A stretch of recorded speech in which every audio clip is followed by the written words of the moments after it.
In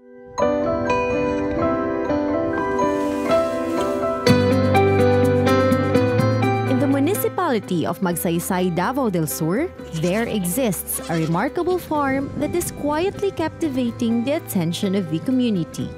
Here, amidst the rolling hills and fertile fields, a new era of organic farming is beginning to unfold.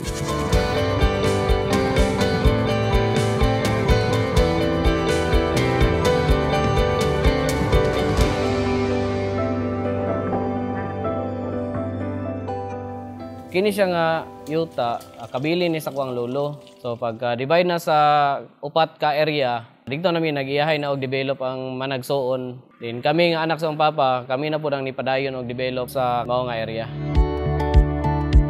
With almost 2 hectares of land filled with opportunities, Renante decided to build his dream of raising an organic farm.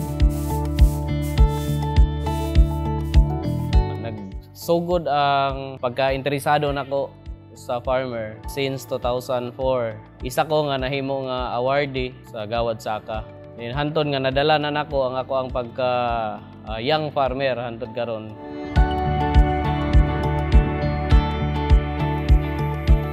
Kini nga farm nag-adapt me as a diversified organic farming. So dito na mo nakita nga potential ang organic farming tungod kay daghan na pod ang mga tao nga nagakonsumo sa mga organic, labi na katong mga health conscious nga mga tao.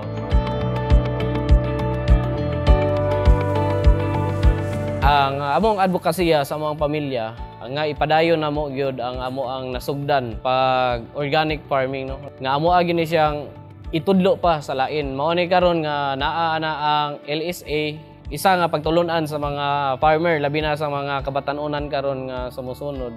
Pwede gyud ay nga mamahimong organic, so dili na mag-agad pa sa mga synthetic nga mga chemicals.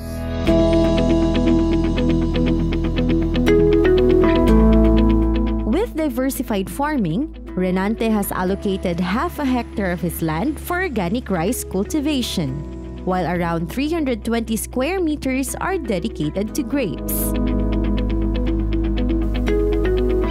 The remaining portion of the farm is utilized for growing a variety of crops, alongside the raising of livestock, poultry, and fish.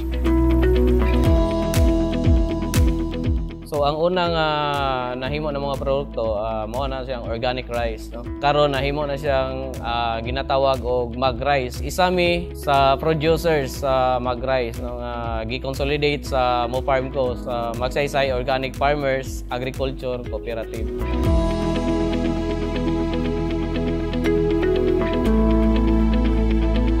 Ang challenges nga mo ang natubang ang pag-adapt na mo sa organic. Gamay lang gyud kay amo ang mahimo nga abot tungod kay mabag-uhan ang imong yuta, mabag-uhan ang imong tanom, laborious tungod kay dili na ka makagamit og mga synthetic.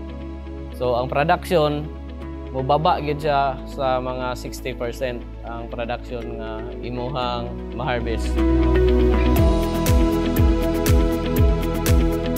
Ang solusyon gyud namo nga gibuhat, sige pa og research hanton nga mapataas pa namo ang production nga dili nami magamit og mga synthetic. Naningkamot mi maka-additional og inputs dito sa mo ang mga farm, labi na sa goat manure, vermicompost, concoction nga amo ang i-apply para mutaas ang amo ang production. So kaluoy sa Ginoo karong panahon na taas na ang among abot sa amo ang panguma. Makakompetensya nami sa mga synthetic nga farmer, no?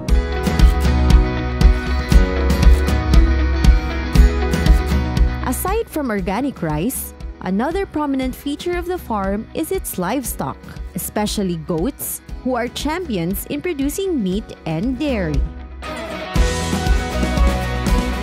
In 2021, the National Dairy Authority distributed 120 does and 4 bucks to 12 farmers including Renante, which later on, through their collaborative efforts, grew to a population of 400 heads. Para sa kuang sa pagpanguma, dako siya og nahatag sa kuang kabaguhan. Aduna na kay mahatag nga kasiguruhan nga pagkaon sa imong mga anak. Nakahatag pa ko og trabaho no sa ko ang mga kasilinganan. Dili na sila mangita pa og trabaho aning adlaw para naala ipalit nila og pagkaon kun dili na sila perminti nga dumdumon nga trabaho. Nagdako jud farm jud pero naay farm food nga pamaagi nga wa po na ko nakatunan ba. Ang nakalindot po dis challenge kay baka nang di para sa ubang trabaho ba mura bitaw nagbalik-balik ra ba. Lindot kayo ba nga una-unaon bitaw nga naghampag trabahante pod ba nga sama nako ba nga maka-learn pod ba. Being generous with farming methods and technology, Silvano Farm was declared by the Agricultural Training Institute as a learning site in Magsaysay, catering to local farmers and aspiring agriculture practitioners in Davao del Sur.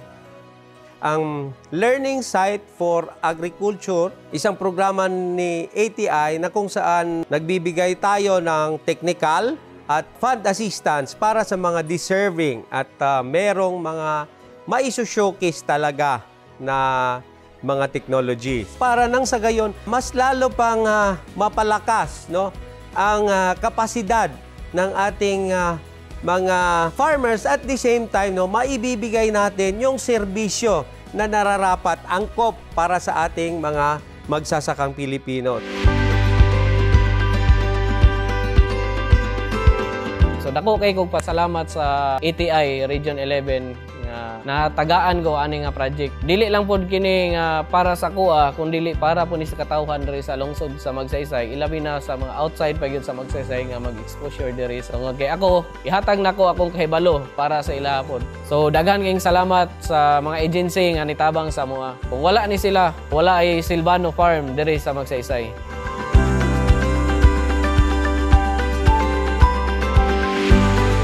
From fresh goat's milk with various flavors to goat's milk soap and expanding to other products such as wild honey, herbal liniments, and even vermicast, Silvano Farm is truly thriving beyond the realm of traditional farming. Giawhag nako no ang mga mag-uuma sa pagkakaroon kung wala pa gitugyan sa inyo sa Ginoo nga mahimo nga successful. Ayaw Ginoo pagpakawalag paglaom. Padayon lang kita sa pagpanguma, dili lang punta kay kutob lang ta sa pagpanguma, kundi magbalyo ading ta.